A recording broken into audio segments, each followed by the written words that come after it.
I'm focused on his spirit cause it keeps me from his fire. The Holy Ghost was with me, so my fear I leave behind. My sins were all diminished when he took that breath and died. And if you think I'ma give up on my God, the devil is a lie.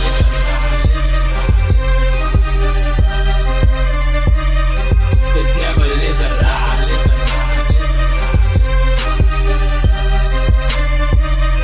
The devil is a lie. Hello, this is Christina Barton. You're watching Black Tea News.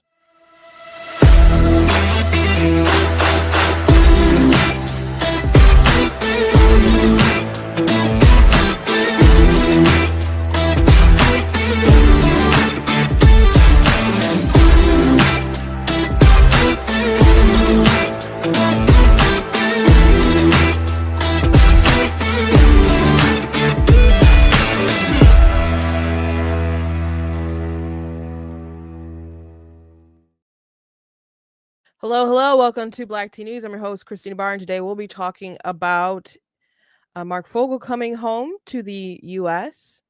We'll be talking about the press conference with Donald Trump and Elon Musk in the Oval Office, and some of the things we're talking about Doge and some very transparent things that the media is doing to try to come in between Trump and Elon, which, you know, we're all aware of that, how they're trying to make it seem like Elon is really the boss to play into Trump's ego, but not going to foam and rage to stop them from trying to save money for the American taxpayer. It's just really insane, all the stuff that the Democrats are doing. And I don't think it's going to be profitable in the end. But before we jump into everything, I want to encourage you guys to go to blacktnews.com, check out different content on the website, different articles, videos, etc. If you like what I do here, please consider leaving a donation at blacktnews.com/donate, because it does cost a stream. We run my website, all that good stuff. So you guys can support. I do appreciate it. Also, you got some traveling and stuff to do as well. So if you guys can help and support in that way, I appreciate it. You guys can also do super chats if you're on YouTube, and you guys can do stars if you're watching on Facebook.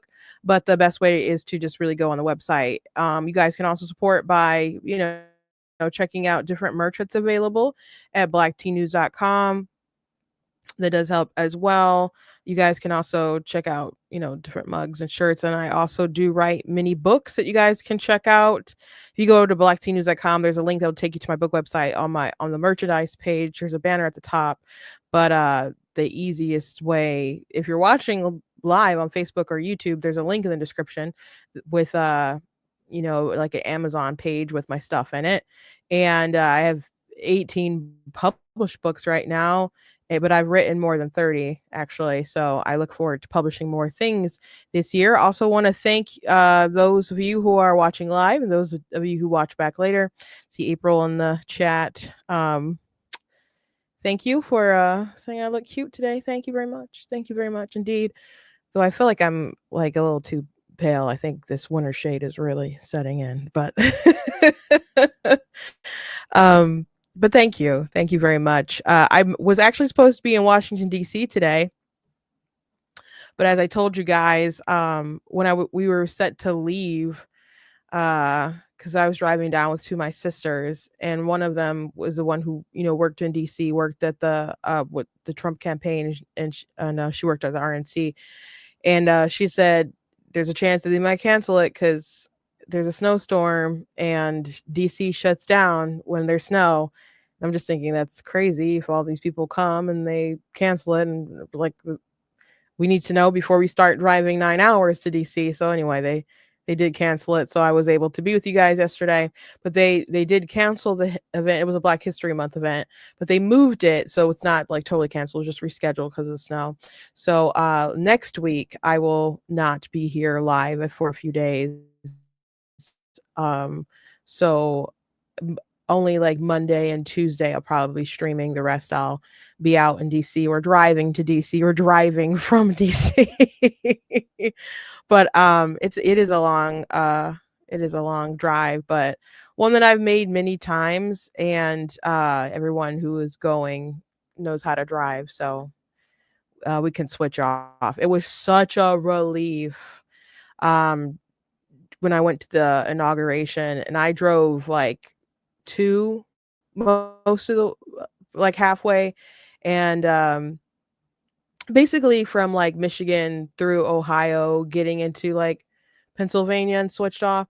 And then on the way home, I like we switched in, I think, leaving Pennsylvania going into Ohio. Ohio just freaking forever long to drive through, and then back to Michigan. So my cousin drove the rest of the way, and even drove while we were in DC, and that was just I was just so thankful. So thankful. If we have to drive into DC at all, though, I imagine I'll be the one to drive because I can parallel park. But it'll be fun. I'll let you guys know how it is next week. But it is next week and not this week. So glad we can talk about this interesting little press conference that Trump and Elon Musk had together. Though I'm sure you guys are probably already aware of it and have seen clips and maybe a lot of commentary about it. But it is fascinating for sure. For sure. I think that's all my announcements. For now, got some other upcoming things that I'll announce later. So let's go ahead and jump to the news. So big news, very heartwarming news is that Marc Fogel came home. The Trump administration was able to bring him home. He's been in Russia since 2021. He's a teacher, and he was taken. I mean, Russia was, arresting people. They were able to get like Brittany Griner out, traded her for the Merchant of Death, and he was left behind. And they could have. I don't see why they couldn't have released more people than Brittany, considering that we traded the Merchant of Death. But he's home, and there's some amazing pictures of him, like literally kissing the ground. And so, I mean, sometimes people make comments like, I could kiss the ground, you know, and this man was like literally just so happy to be back in the United States of America and no longer be a prisoner. And I get it. I totally understand.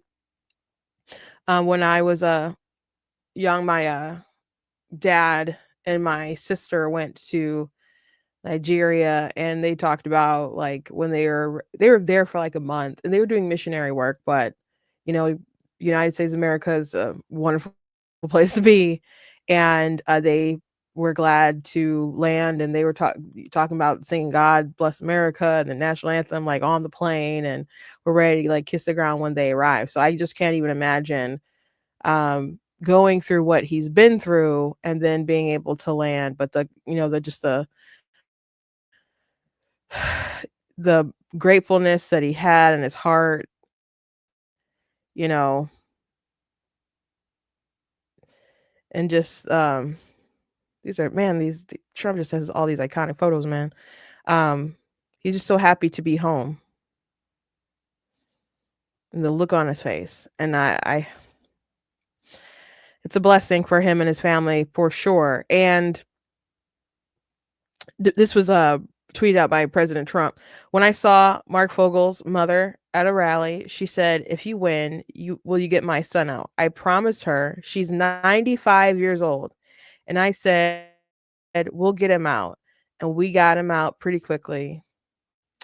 So what's amazing is that it wasn't like any rally where he talked to his mom. It was at the Butler rally right before he was shot. So can you imagine going to the rally? You're 95 years old. You know your son is being held in Russia, and you want him out. And the last administration didn't get him out, or I guess at this point in time would be the current administration, and they're trying to run again, you know. And this is before they flipped him out, switched him out. So it's still Biden on the ballot. This was before Kamala Harris was replaced Joe. And you probably don't want the repeat of Biden because they haven't got your son out.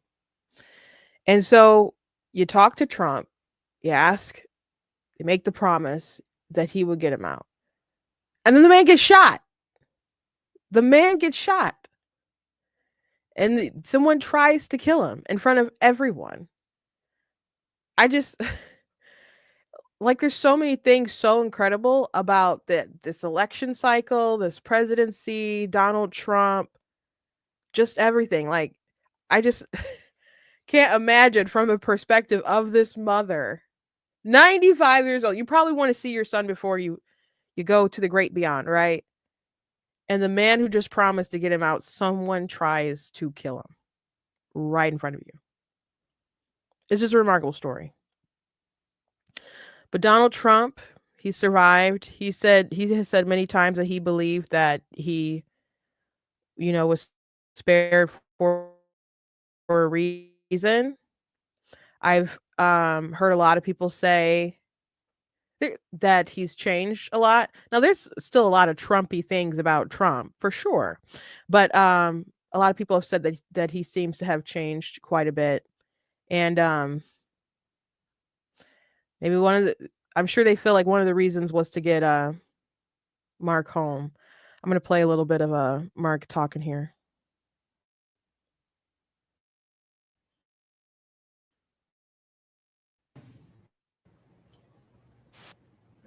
Thank you all. I love our country, and I'm so happy to be back here. And I wish I could articulate it better. You've done beautifully. He's got a great mother. And when I saw the mother at a rally, I don't know why it looks like it's having trouble loading on my end, like I don't know if it just paused for you guys. I'm gonna restart this over and hopefully we don't have any more issues. It looks like the connection is better than it was like 2 seconds ago.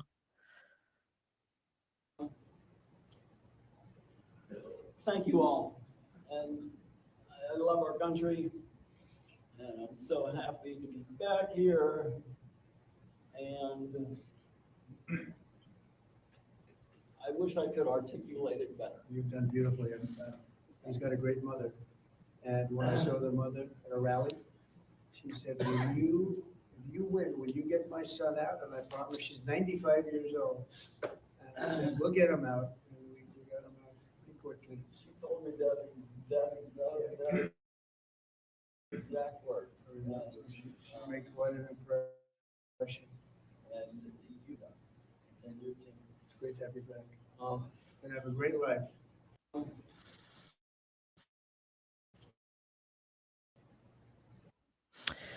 Oh, sorry. So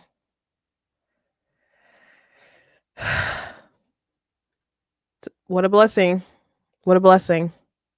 It's a blessing to be here in the United States of America, to live here, to have our freedoms, to have our privileges. And even other countries it sucks when it feels like we don't have freedoms and privileges and people try to suppress them or take them over, and we do have to fight to preserve them. But so many other countries don't have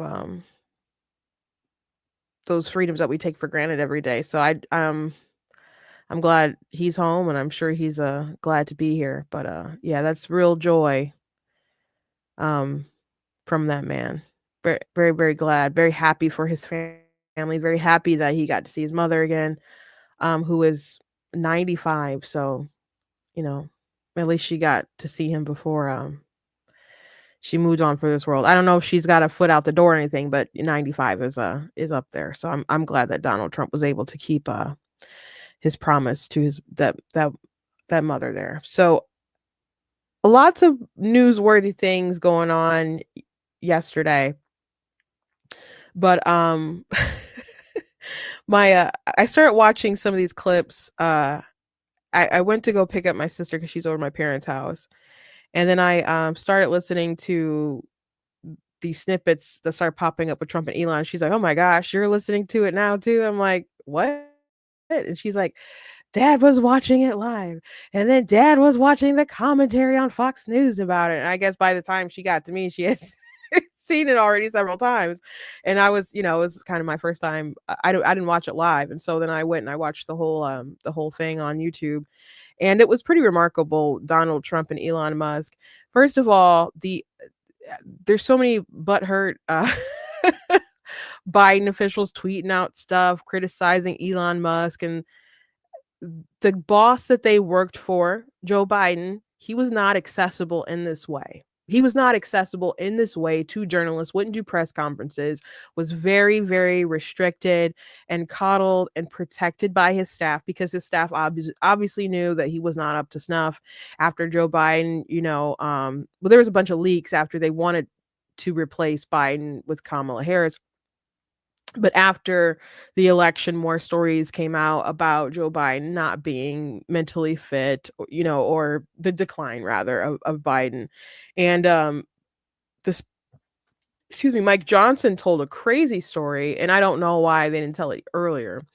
But Mike Johnson was trying to see Biden to talk to him about a couple different things, and he's like, I'm very close as far as a line of succession. Like, you can make time for me, but his staff kept trying to, dodge and dodge and dodge and dodge. So finally he started making a big deal about it in the media. And so they're like, okay, fine, we'll arrange a meeting. So when he goes to meet the president, it's not just the president, there's other people there.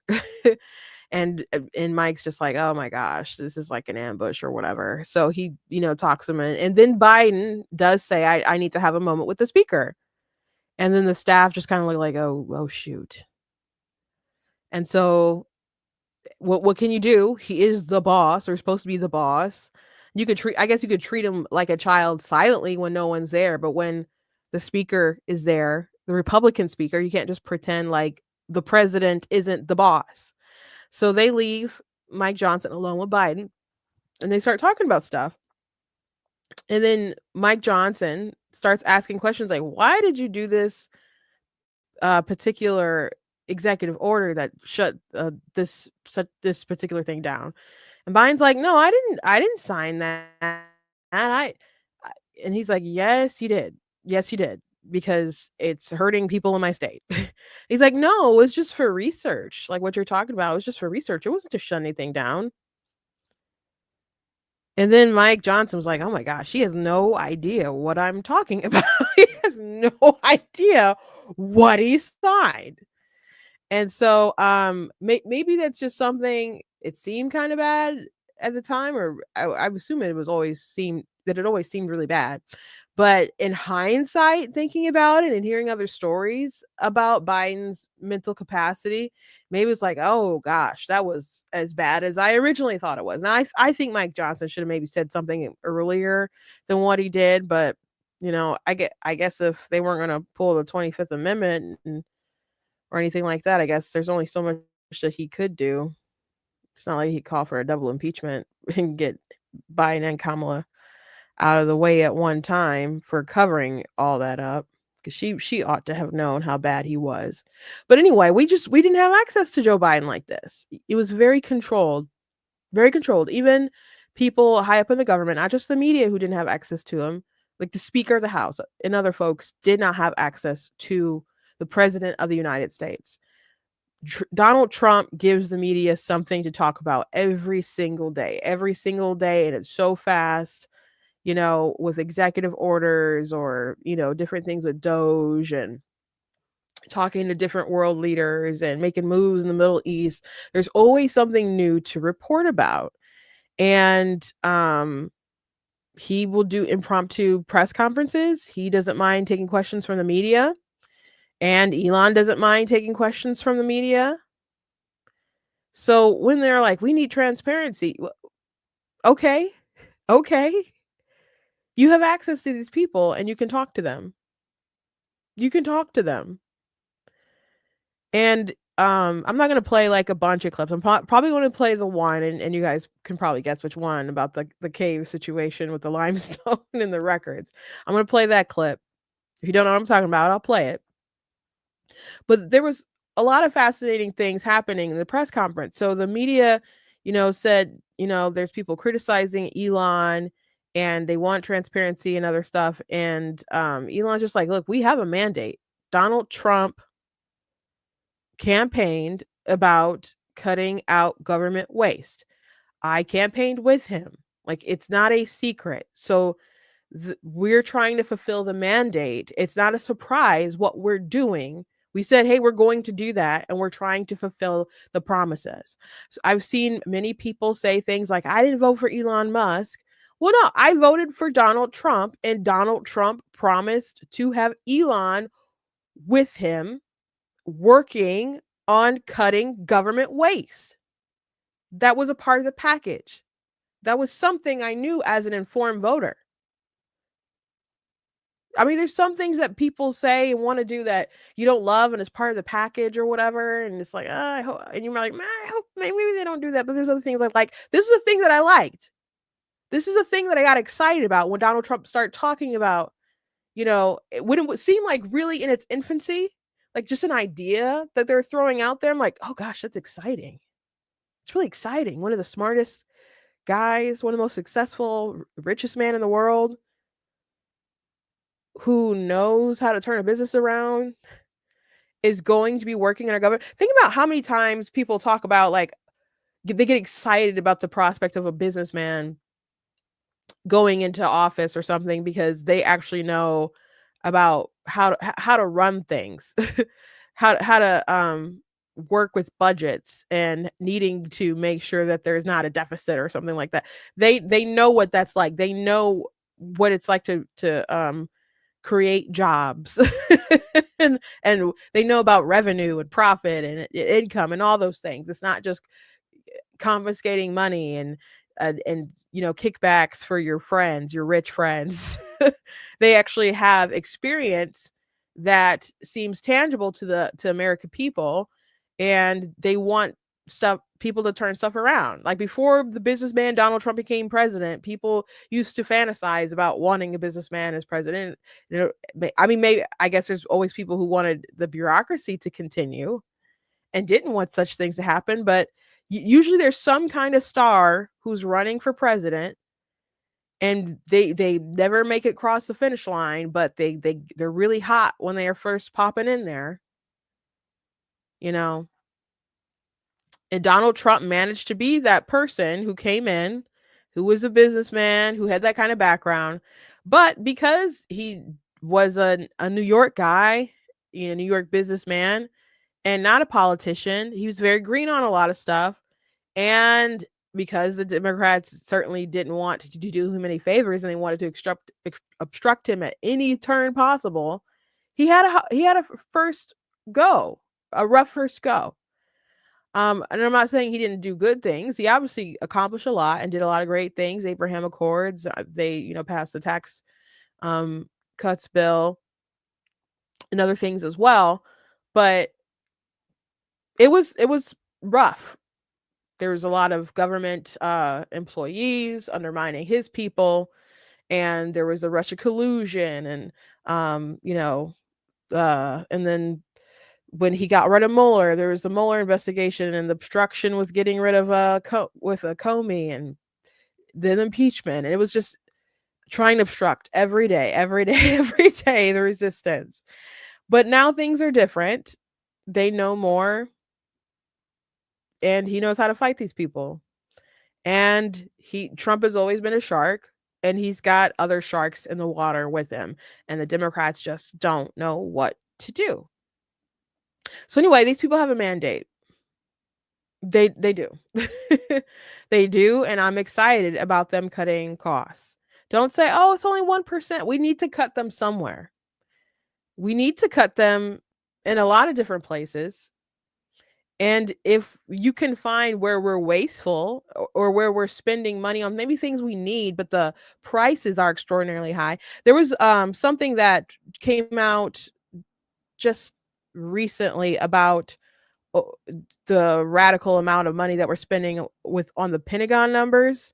I have to look more into that, but I'm not surprised. Like, when you can get away with charging more money, people will charge. I just don't understand why we pay so much for ridiculous necessities that you should be able to get at a cheaper cost. So if they can find things like that in the Pentagon or in other areas, then we should do that. If they're finding that we double paid people, or there were contracts where people were paid longer than they should have been paid, or there's just really dumb things that we shouldn't be funding when we have such an enormous deficit, why shouldn't we cut costs here or there? And if there's things that we need to fund, then we can go ahead and restart those things when we freeze them. But we've got to figure out something. We have to figure out something. We have to increase how much money the American people make, and we'll tax stuff, and that kind of revenue will come in, or confiscation, quote unquote.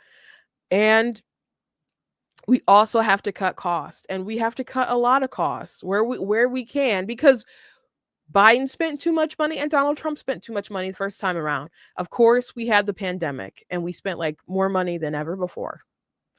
And we can understand that, but it doesn't change the fact that we spent too much money. We did. So we got to cut it somewhere.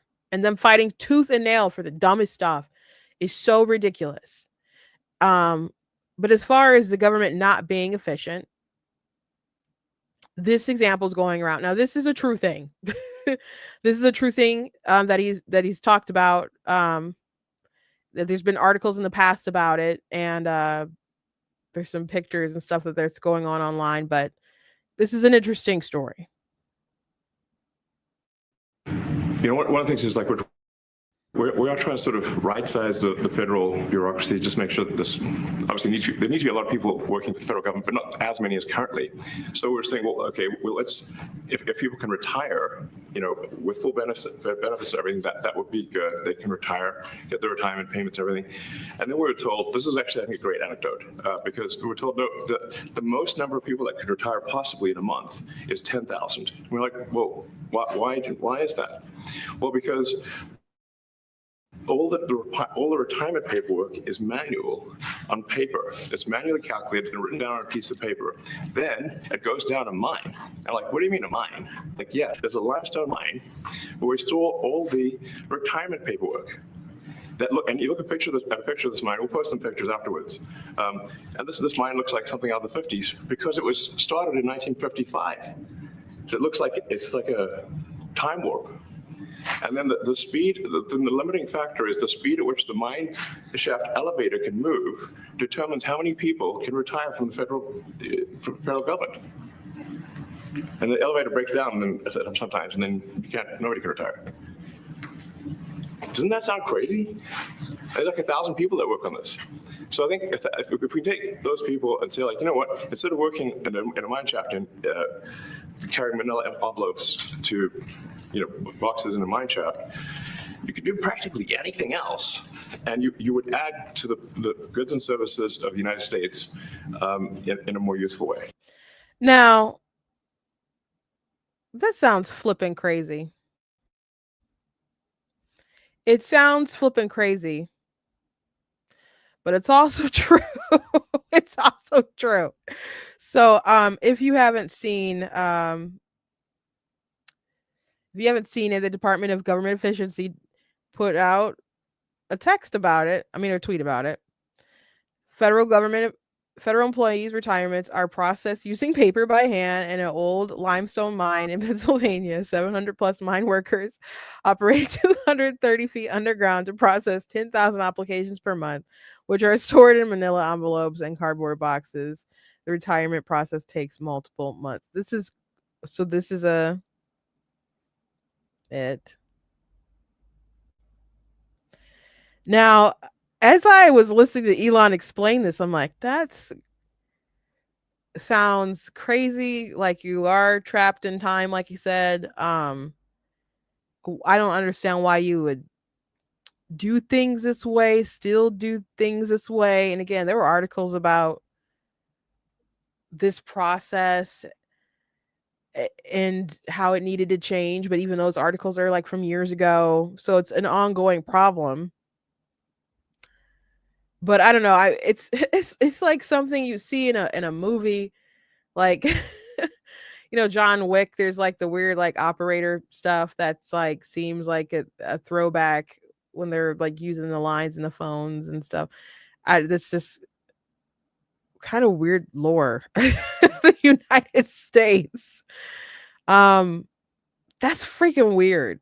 Like, can you imagine being Elon Musk, who's done X and SpaceX and PayPal and Neuralink and um, Starlink, and he's so innovative, wants to go to Mars, that's what he dreams about.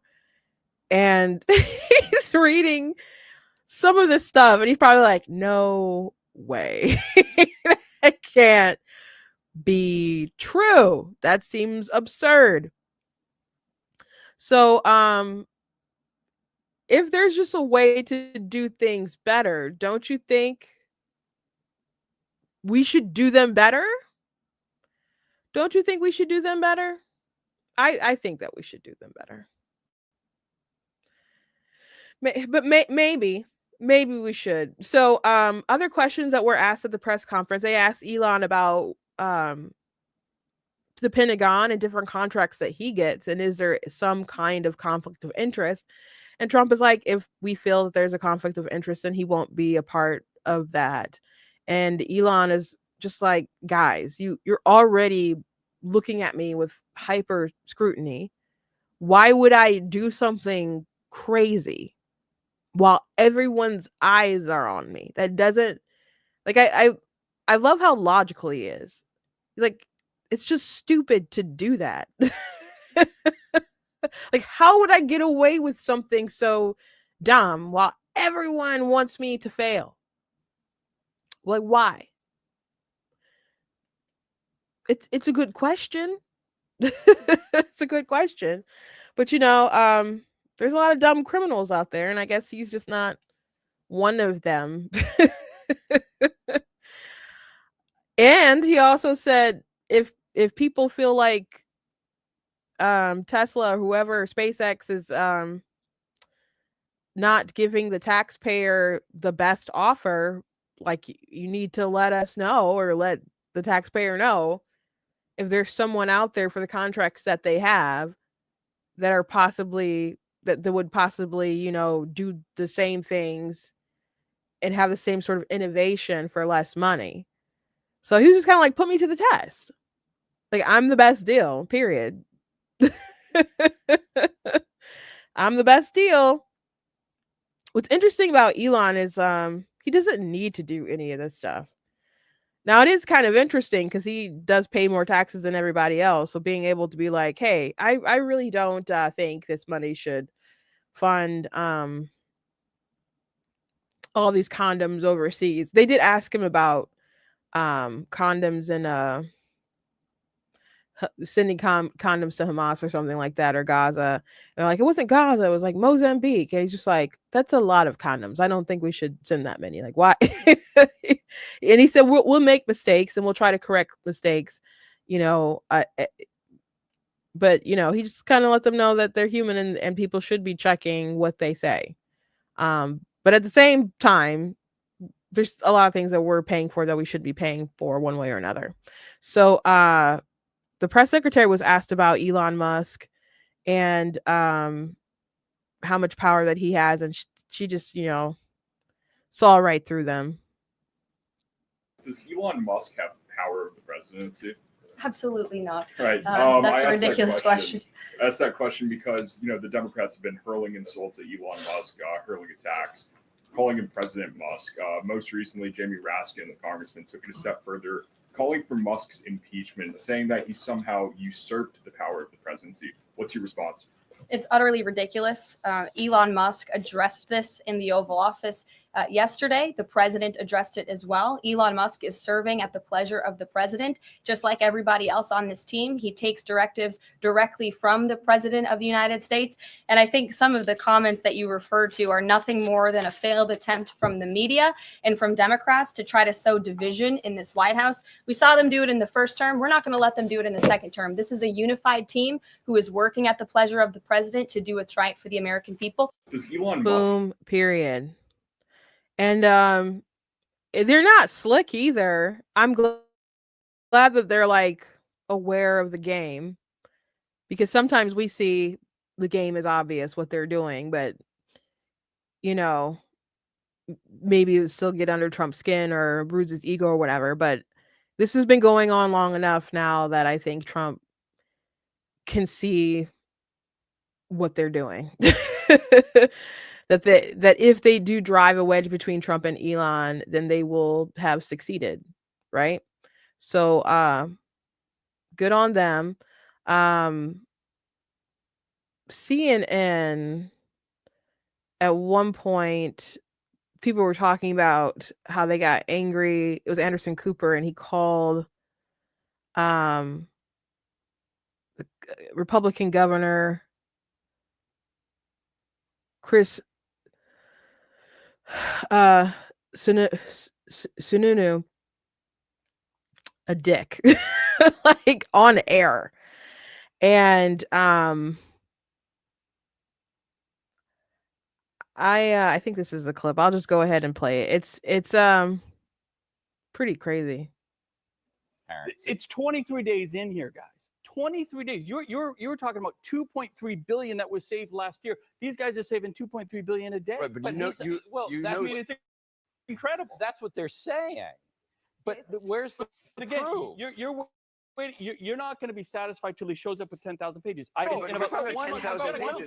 He's giving very specific things, but he's not actually giving any evidence of that. It's all going to come, because what they also said was, if we have to go to Congress, we'll go to Congress. Right, but we'll show where it is. Some of the details that have come out, like the $59 million spent on luxury hotels, it's actually not. You're talking about the FEMA money that was abused for migrants.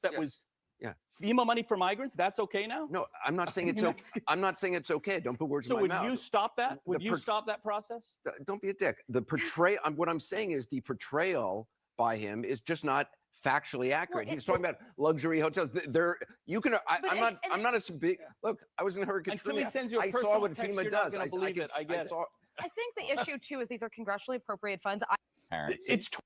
So I had wondered why people had pictures of Anderson Cooper just with rain boots on, like standing in water.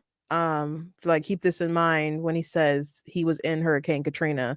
I don't know how much he was there for, like when stuff like first popped off or whatever, but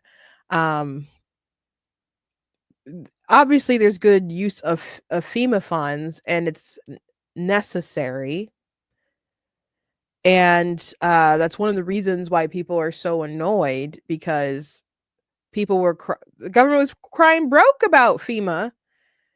And we had recent disasters where people needed funds and help, and they didn't feel like they got enough. There are people who applied and couldn't get money, and they were crying broke. But they're spending FEMA relief on things they're not supposed to. And the Biden administration pretend isn't a good word, that lied about where the money was or wasn't going.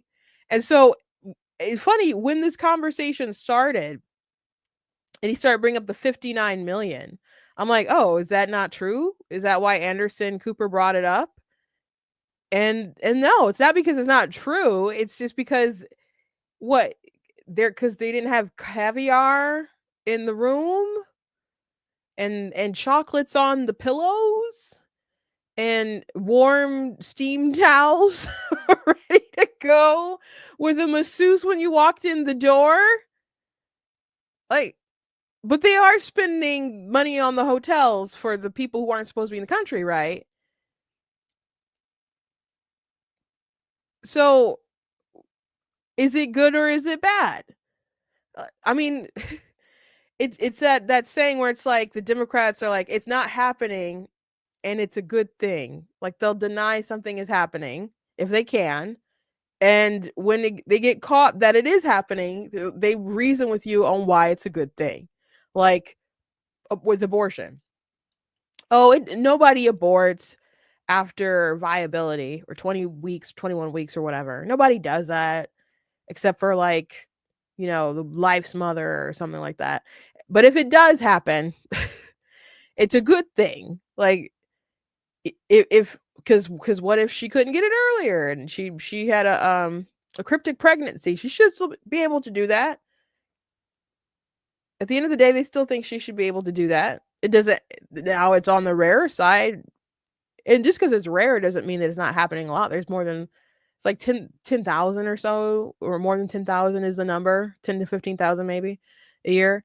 And most abortions occur in the first term. Sure, I think all those are bad too, but they don't want to ban abortion after viability, excluding like life of the mother or something like that. They still want it to be available.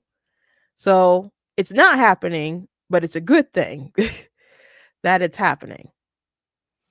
So I don't see why Anderson like called him that word.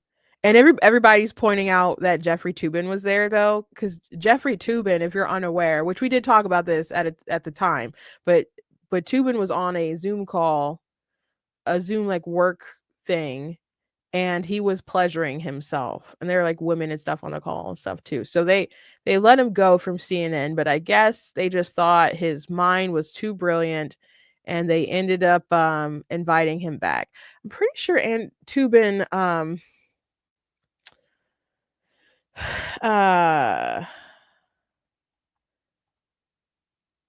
wanted his mistress to get an abortion too. I think that's him too.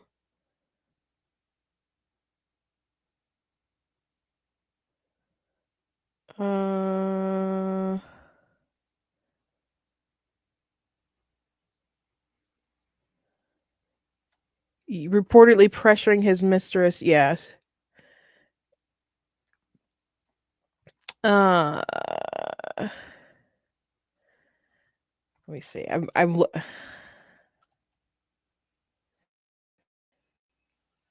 think he tried to pressure his mistress into having an abortion. Toobin, who admitted to lewd act when he was welcomed back to CNN in June, also came under fire for reportedly pressuring his mistress, Casey Greenfield, to have an abortion and offering to fund it in 2008 when he was married to Amy Bennett McIntosh. So stand up folks who work at CNN, stand up community there. I keep saying, and I need to just do it. I have a little show segment that just features pro-choice men and call it just pro-choice men are sus. And Mr. Toobin will have to make an appearance in an episode. Mark Hamill, who him and his wife pressured his son's not girlfriend, but a girl he knocked up to get an abortion. The Joss Whedon, he's very cruel to Charisma Carpenter, who played Cordelia when she was pregnant, and he's a raging, quote unquote feminist and liberal.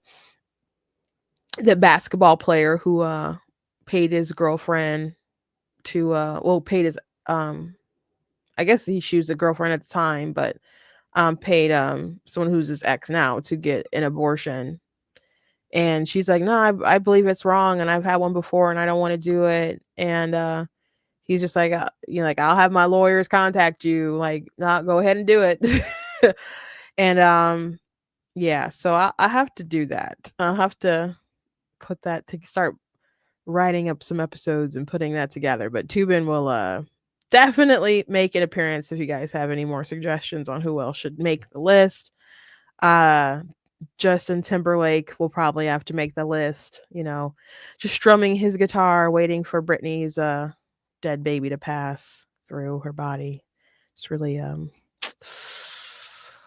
gross stuff. So as far as evidence, they're saying we haven't seen any evidence. The White House did address that today in a press briefing. So Caroline Leavitt did whip out some evidence and mention that they do have a website.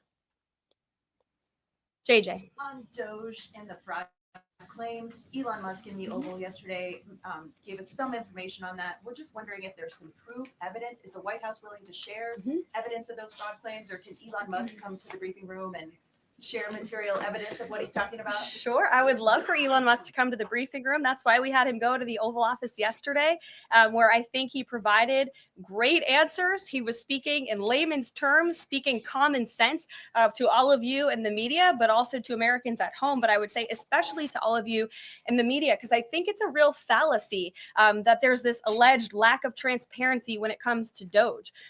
President Trump and Elon Musk have been incredibly transparent on what Doge is doing. There is an X account with the Doge handle. They are tweeting out what they are doing on a daily basis. They have a website where they are posting the receipts of the contracts that they are reviewing and the payments that they have stopped from going out the door. The secretaries of our departments have stopped from going out the door. And I would also say that before it was Elon Musk making our government efficient and accountable, it was some unnamed bureaucrat that none of you knew. Elon Musk is the richest man in the world. He's also now one of the most highly scrutinized men in the world alongside President Trump because of what he's doing and the access that he is allowing. So there's great transparency. As for the actual receipts, we are happy to provide them. And I actually brought some today because all of you know I love to bring the receipts. We have contracts upon contracts that we can send and provide this information to you. Let me be very clear. We are not trying to hide anything. We have been incredibly transparent and we will continue to be. These are screenshots of contracts that Doge found across our government. This is a DEI contract, $36,000 for U.S. citizenship and immigration services. That is against the president's policies and his America First agenda. This is a $3.4 million contract, a Council for Inclusive Innovation at the U.S. Patent and Trademark Office, Department of Commerce, another DEI contract that Doge identified. I can continue to go through these. Oh, I love this one, $57,000 for climate change in Sri Lanka. What is this doing to continue the interests of the American people? Absolutely nothing. These are the line items across the federal government that Doge is identifying daily. They're moving very fast. There's a lot of paper that we can show you, but we're happy to do it. This administration has been more than transparent about what Doge is doing. And here's one of their tweets that they posted about the mine. I believe this is in Pennsylvania, where the federal employee retirement system is being processed. Did anybody know this was even happening in our country before Elon Musk talked about it in the Oval Office yesterday? A lot of Americans didn't. So we are providing transparency and accessibility on a daily basis when it comes to Doge. And I also have a Doge daily report, if anybody would like it, on all of the things that they are identifying and finding. We're happy to provide this information to you. We're talking about it every single day. Are all those things you just mentioned fraud, or are they waste, or are they just contrary to the president's policies? I would argue that all of these things are fraudulent, they are wasteful, and they are an abuse of the American taxpayer's dollar. This is not what the government should be spending money on. It's contrary to the president's priorities and agenda.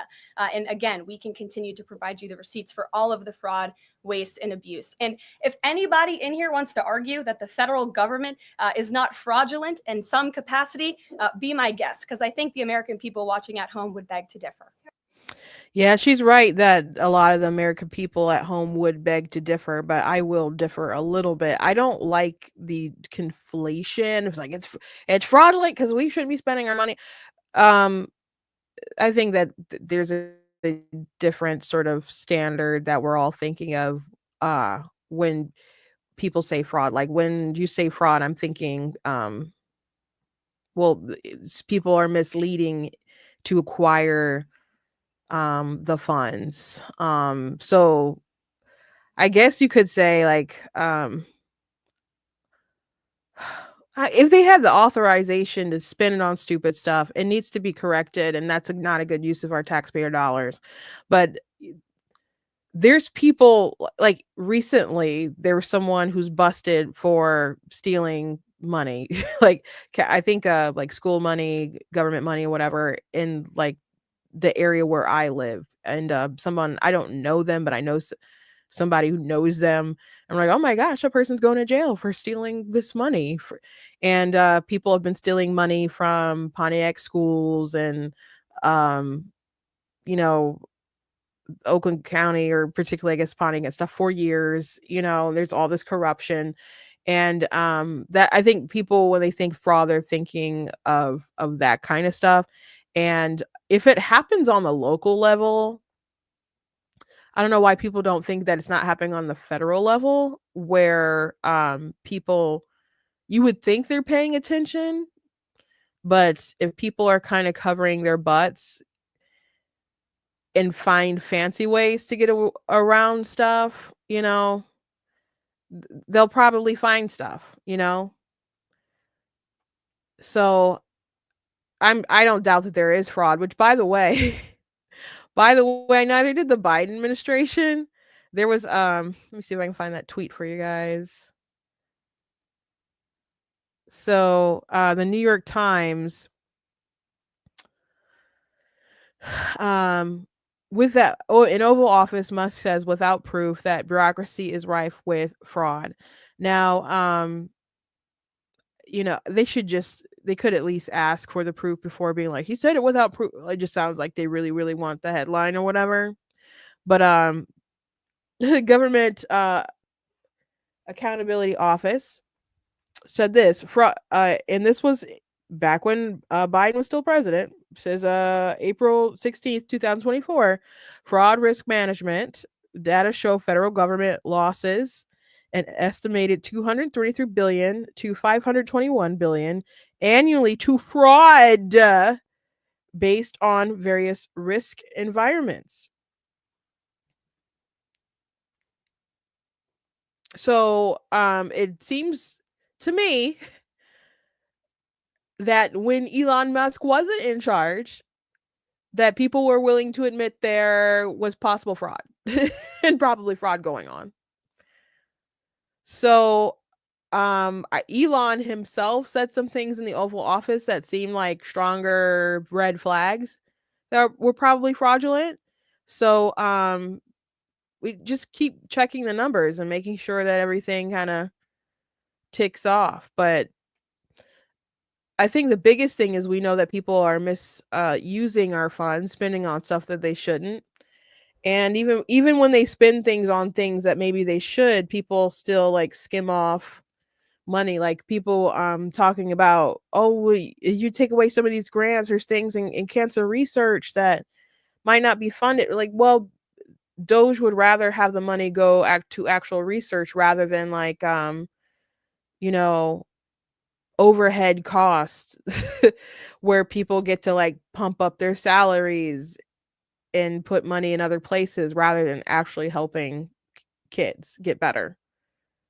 So there's a reason why they're analyzing these funds and how they're spent, because people are getting away with, highway robbery, man. But when you say things like we're funding climate change in Sri Lanka or whatever, didn't that annoy you? Doesn't that annoy you as you file your taxes? I think I'll do a skit where I'm just like filing my taxes, or you'll see me on a computer. I'm not going to show you guys as I'm trying to file my taxes, and then just like with her voice talking about things that we're spending our money on, and including like the Sesame Street in Iraq and other stuff. It's annoying. So we seem to acknowledge that there was fraud before, or possible fraud before, and now that Elon is pointing it out, he's saying things without evidence. Oh my gosh. We could just cite what you guys said before. And now we're actually looking for the fraud. We're actually looking for the abuse. And I use example of my local, town or whatever. But just think about COVID. You guys know there are many people who misuse the PPP loans. And there are people who have been charged for how they misused the PPP loans. But there are people who weren't charged and I guess used them legally, but still people who didn't need the PPP loans and they got them and they used them for like to pay employees, but like stuff that they didn't need to do. Like there's all kinds of different crazy stories that I heard and nationally or locally about how people use those funds. But people get busted for this stuff all the time. Is it really that crazy that Elon could uncover some crazy stuff, especially in places where people thought were sacred and they wouldn't look and dare to touch? Come on. Come on. So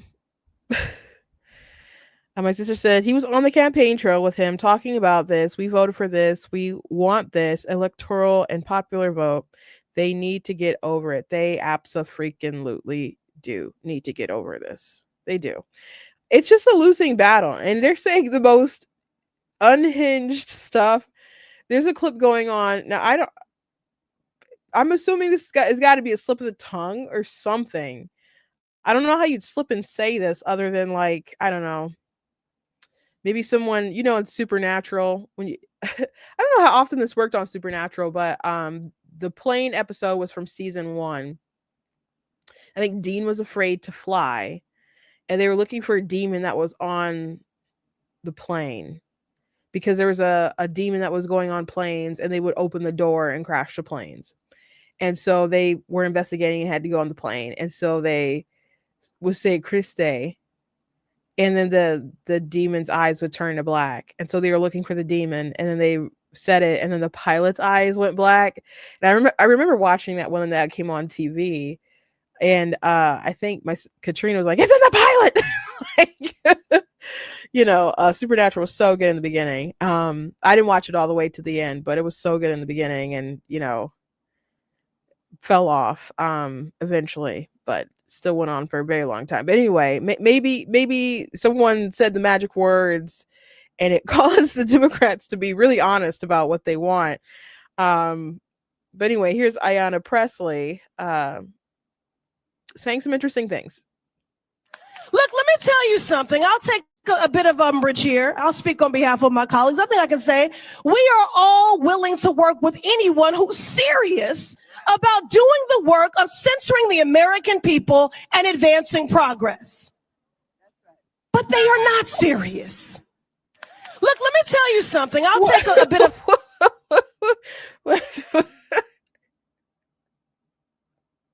What a wild thing to say so seriously. And it's really funny because someone was like, that's right. What do you mean that's right? She said something crazy and wrong. What do you mean doing the work of censoring the American people? I'm going to watch this again and see if there's anyone who makes any interesting faces while she's talking. Umbrage here. I'll speak on behalf of my colleagues. I think I can say we are all willing to work with anyone who's serious about doing the work of censoring the American people and advancing progress. But they are not serious. I didn't even see any of them flinch. Like I didn't even see anybody flinch when she said that. Like if someone says something crazy like at a church service or something, we'll be like, what? Or it doesn't have to be church, it could be like a political event or whatever. I'll usually react, okay? Nobody even flinched.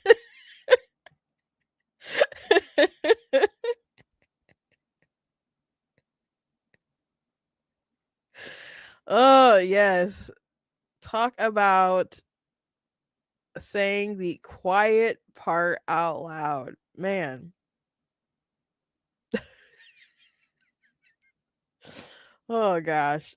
These Democrats, they're just they are really, really failing. They're really, really failing. If I were them, I would just play ball for a little while, at least. I would just play ball. I would play ball and I would pick my battles. I would try to look really more reasonable, like Fetterman tries to look, but then he still, will vote, toe the party line on in that kind of regard. But, I would just play ball. Things where the American people are with Donald Trump on, I would be with him. It doesn't make sense. Like, when the election time is near, there were Democrats who were running ads like, I'm willing to work with President Trump on the deportation or the wall or whatever, and we're using Trump stuff to be pro them, and then would even attack Joe Biden because Joe Biden or Kamala Harris, their numbers were bad and Trump was good and they wanted to win. And so if Trump is doing things that the American people agree with, just try to get on board with representing your constituency and work with them. And when it seems like Doge is cutting things that they shouldn't be cutting, you could be like, hey, we need to restore this, and be a rational person about it. Don't go crying on the news about it just to get your 2 seconds of fame. Because none of these people have what it takes right now to really lead the party. Like, they're all, I don't know, doing whatever they can for clicks and views or whatever, but with a little bit of notoriety. But at the end of the day, I would hope most of these people aren't going to rise to any significant power more than they have. But I would just play ball a little bit. I'd be like, yeah, everything is too high. Everything is too high. We've spent too much. We do need to cut back. We do. But a lot of these people, they're friends. They're getting these checks some way or another. It's their pet projects or things that they ideologically care about, and they want them to be paid for. So it really sucks to be them, I guess. Really sucks to be them. Anyway, thank you guys for joining me today. Please go to blackteens.com, check out different content on my website, different articles, videos, etc. If you like what I do here, please consider leaving a donation at the website, because it does cost to stream, run my site, all that good stuff you guys can support. I would do very much appreciate you guys. You guys can check out different merch that's available at the store, like my black tea mugs and t-shirts and so on and so forth. So go ahead and check that stuff out. I do encourage you guys to also check out some of my books, like my historical fiction fantasy, The Color of God's Eyes, Think the American Civil War Meets X-Men.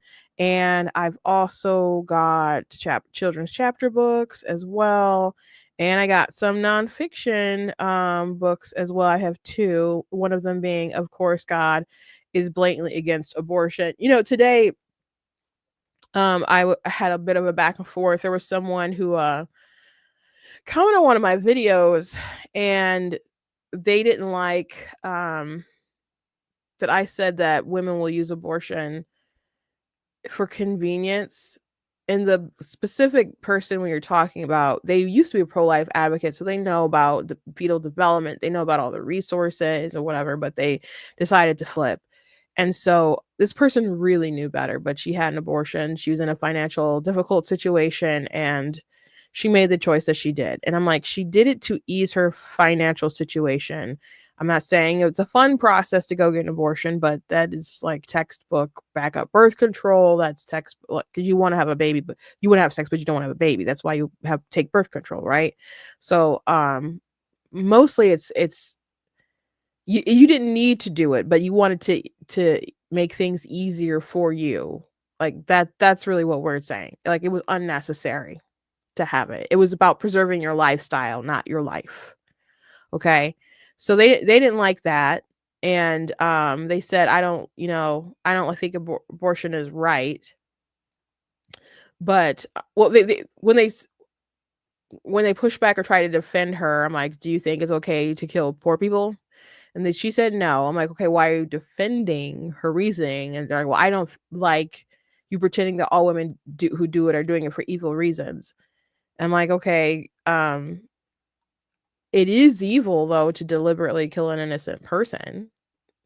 So unless it's in the interest of preserving one's life or something, what reason would you give that's not evil for doing it? And they're like, oh, well, if you think it's wrong to kill people because of money, then do you think it's murder if you sit on a bunch of money and you're rich and you don't pay for cancer research, and that the Trump administration made cuts to things that can impact cancer research? And I'm like, that's definitely not murder. and and I was just baffled. I'm like, you think a stranger not paying for something, for research for something that's naturally killing you, is the same or in some kind of same realm as a woman having an abortion? And then I asked, like, point blank, I'm like, do you think this woman that we're talking about murdered her baby? And she wouldn't say yes.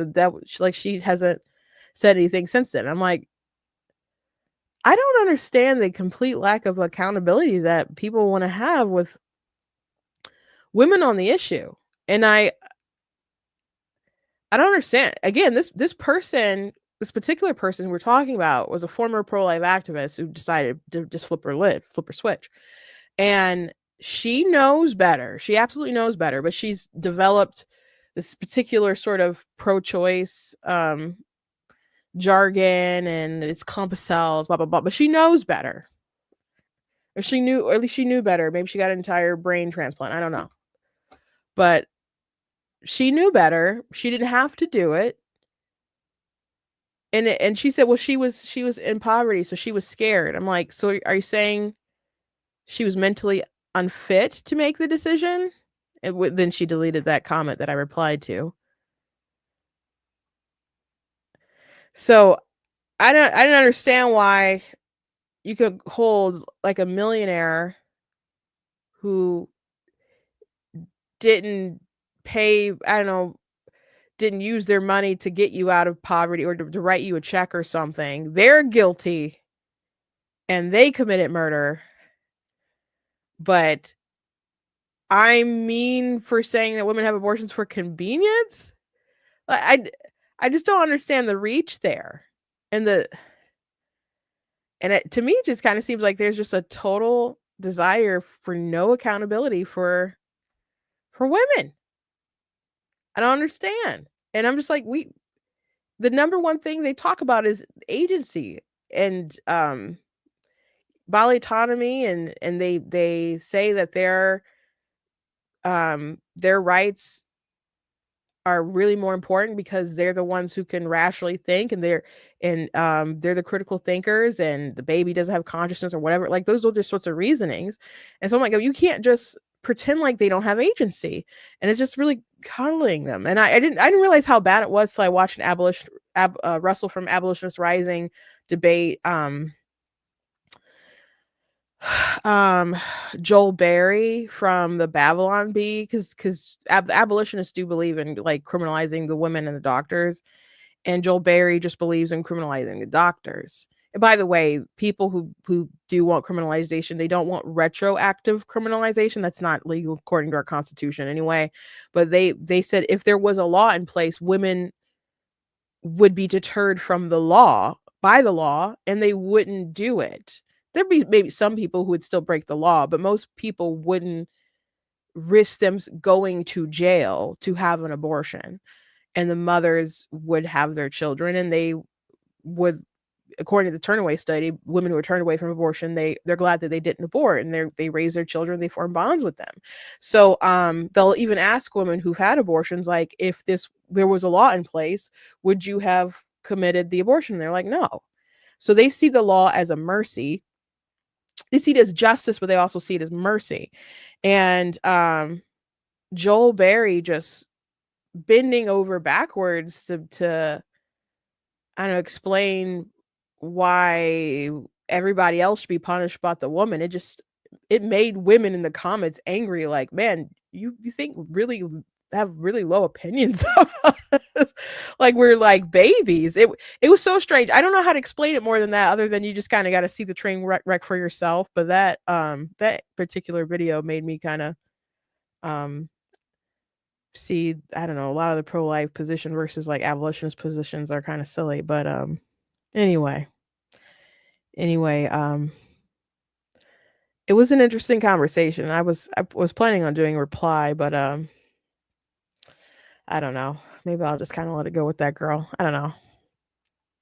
But it was so bizarre. So bizarre.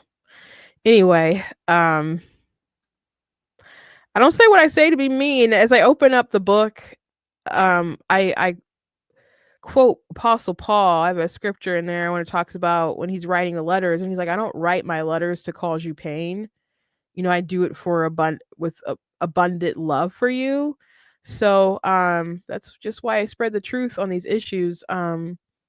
You know, there's people who follow me and watch daily, and they've had abortions, and they've been very real and raw about what they've done, and they're filled with such guilt. And I don't want people to feel like they have to be filled with guilt for the rest of their lives. You know, I believe that you know, Jesus died on the cross for all of our sins, including that sin of abortion, and I don't feel like people have to carry that grief and that burden for the rest of their lives. I mean, you can know what you did, but I don't want people to feel that have to really carry that hurt. That's a terrible hurt.